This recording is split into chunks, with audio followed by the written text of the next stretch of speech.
ದಾವಣಗೆರೆ ನಗರದ ಹೈಸ್ಕೂಲು ಮೈದಾನದಲ್ಲಿ ಕಳೆದ 8 ವರ್ಷಗಳಿಂದ ಹಿಂದೂ ಮಹಾಗಣಪತಿ ಪ್ರತಿಷ್ಠಾಪನೆ ಮಾಡಿಕೊಂಡು ಬರಲಾಗುತ್ತಿದ್ದು ಹಿಂದೂ ಭಕ್ತರಿಗೆ ಅನ್ನ ಸಂತರ್ಪಣೆ ಕಾರ್ಯಕ್ರಮ ಹಮ್ಮಿಕೊಳ್ಳಲಾಗಿತ್ತು. ಈ ಬಾರಿ ಬದ್ರಿನಾಥ ದೇವಸ್ಥಾನದ ಮಾದರಿ ನಿರ್ಮಾಣ ಮಾಡಿದ್ದು ಪಂಚಮುಖಿ ಗಣೇಶ ಮೂರ್ತಿ ಪ್ರತಿಷ್ಠಾಪನೆ ಮಾಡಿದ್ದು ಭಕ್ತರಿಗಿಂದು ಅನ್ನ ಸಂತರ್ಪಣೆ ಮಾಡಲಾಯಿತು. ಸಾವಿರಾರು ಜನರು ಅನ್ನ ಸಂತರ್ಪಣೆಯಲ್ಲಿ ಪಾಲ್ಗೊಂಡು ಪ್ರಸಾದ ಸೇವಿಸಿದರು. ಈ ವೇಳೆ ಮಾತನಾಡಿದ ಜುಳ್ಳಿ ಗುರು, ಪ್ರತಿ ವರ್ಷದಂತೆ ಈ ವರ್ಷವೂ ಹಿಂದೂ ಮಹಾಗಣಪತಿಯ ಪ್ರತಿಷ್ಠಾಪನೆ ಮಾಡಿದ್ದು ಭಕ್ತರಿಗೆ ಪಾಯಸ, ಪಲ್ಯ, ಉಪ್ಪಿನಕಾಯಿ ಸೇರಿದಂತೆ ಅನ್ನ ಸಾಂಬಾರ್ ವಿತರಣೆ ಮಾಡಲಾಗುತ್ತಿದೆ ಎಂದರು.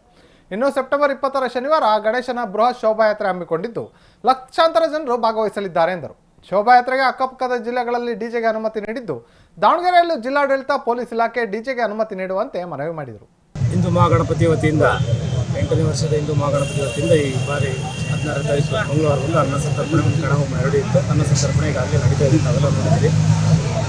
ಹಿಂದೂ ಬಾಂಧವರು ಈ ಒಂದು ಅನ್ನ ಸಂತರ್ಪಣೆ ಕಾರ್ಯಕ್ರಮಕ್ಕೆ ಎಲ್ಲರೂ ಆಗಮಿಸಿ ಈ ಕಾರ್ಯಕ್ರಮವನ್ನು ಯಶಸ್ವಿ ಮಾಡಬೇಕೆಂದು ಎಲ್ಲರಿಗೂ ಮನವಿ ಮಾಡ್ತಾರೆ. 8ನೇ ವರ್ಷದ ಹಿಂದೂ ಮಹಾಗಣಪತಿ ಸರಿ 24 ದಿನಗಳ ಪ್ರತಿಷ್ಠಾಪನೆ ಮಾಡಿ 25ನೇ ದಿವಸ ವಿಸರ್ಜನೆ ಮಾಡ್ತೀವಿ. ದಿನಾಂಕ 20/9/2025 ಶನಿವಾರದಂದು ವಿಸರ್ಜನೆ ಇರುತ್ತೆ.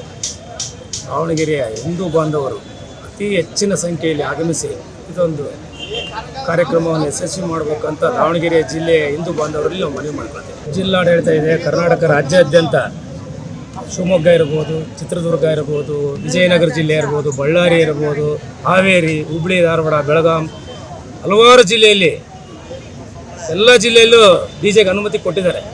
ಎಲ್ಲ ಜಿಲ್ಲೆಯಲ್ಲೂ ತಾವು ಮಾಧ್ಯಮ ಮಿತ್ರರಿಗೆಲ್ಲ ನೋಡಿದಿರಿ, ಎಲ್ಲ ಕಡೆಗೂ ಡಿಜೆ ಅನುಮತಿ ಕೊಟ್ಟಿದ್ದಾರೆ. ಅದೇ ರೀತಿ ನಮಗೆ ಕೊಡ್ರಿ ಅಂತ ಕೇಳ್ತಿದ್ದೀವಿ.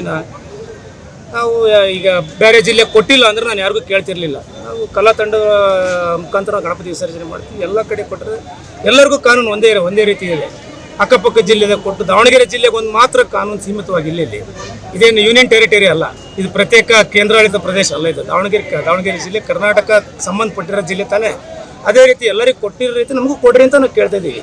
ಅದನ್ನು ಹೊರತುಪಡಿಸಿ ನಾವೇನು ಬೇರೆ ರೀತಿ ನಾವೇನು ಇದು ಮಾಡ್ತಿಲ್ಲ.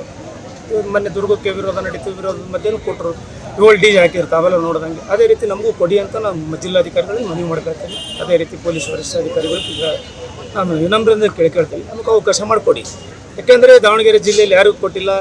ಅದೇ ರೀತಿ ಡಿಜೆ ಅಸೋಸಿಯೇಷನರು ಪಾಪ ಸಾಕಷ್ಟು ಜನ ಭಾಳ ಇನ್ವೆಸ್ಟ್ಮೆಂಟ್ ಮಾಡಿದ್ದಾರೆ, ಅವ್ರಿಗೂ ತೊಂದರೆ ಇದೆ. ಇದೊಂದಕ್ಕೆ ಅವಕಾಶ ಮಾಡಿಕೊಡಿ. ದಾವಣಗೆರೆ ಜಿಲ್ಲೆ ಒಂದು ಕಡೆ ಸೇರುತ್ತೆ, ಎಲ್ಲ ಹಲವಾರು ಕಡೆ ಕೊಡೋದಕ್ಕಿಂತ ಒಂದು ಕಡೆ ಕೊಟ್ಟರೆ ಇದರಿಂದ ಇನ್ನೂ 7-8 ಗಣಪತಿ ವಿಸರ್ಜನೆ ಇದಾವೆ. ನಮ್ಮ ಜೊತೆಗೆ ಸೇರಿ ವಿಸರ್ಜನೆ ಮಾಡಿ ಅಷ್ಟು 9 ಗಣಪತಿ ಆಗುತ್ತೆ. 8 ಬಾಕಿ ಇದಾವೆ, 9 ಗಣಪತಿ ಆಗುತ್ತೆ. ಅಷ್ಟು ಒಂದೇ ಕಡೆ ಸೇರಿ ಗಣಪತಿ ವಿಸರ್ಜನೆ ಮಾಡಲಿಕ್ಕೆ ನಾವು ಸಿದ್ಧವಾಗಿದ್ದೀವಿ. ಅದೇ ರೀತಿ ನಮಗೆ ಡಿಜೆಗೆ ಅವಕಾಶ ಮಾಡಿಕೊಡುವಂಥ ಜಿಲ್ಲಾಧಿಕಾರಿಗಳು ಶನಿವಾರ 10 ಗಂಟೆಗೆ, ಬೆಳಗ್ಗೆ 10 ಗಂಟೆಗೆ ಎಲ್ಲ ವಿಜೃಂಭಣೆಯಿಂದ ಬೃಹತ್ ಶೋಭಾಯಾತ್ರೆ ಮಾಡಬೇಕಂತ ನಾವೆಲ್ಲ ಕಮಿಟಿಯವರೆಲ್ಲ ಅಂದ್ಕೊಂಡಿದ್ದೀವಿ. ಸಾರ್ವಜನಿಕರು, ಹಿಂದೂ ಜನಗಳೆಲ್ಲ ಪ್ರತಿಯೊಬ್ಬರು ಇದರಲ್ಲಿ ನಮ್ಮ 20ನೇ ತಾರೀಕು ವಿಸರ್ಜನೆ ಕಾರ್ಯಕ್ರಮದಲ್ಲಿ ಯಶಸ್ವಿ ಮಾಡಬೇಕು, ಮೆರವಣಿಗೆ ಮೂಲಕ ಒಂದು ಮನವಿ ಮಾಡ್ಕೊಳ್ತಾ ಇದ್ದೀವಿ.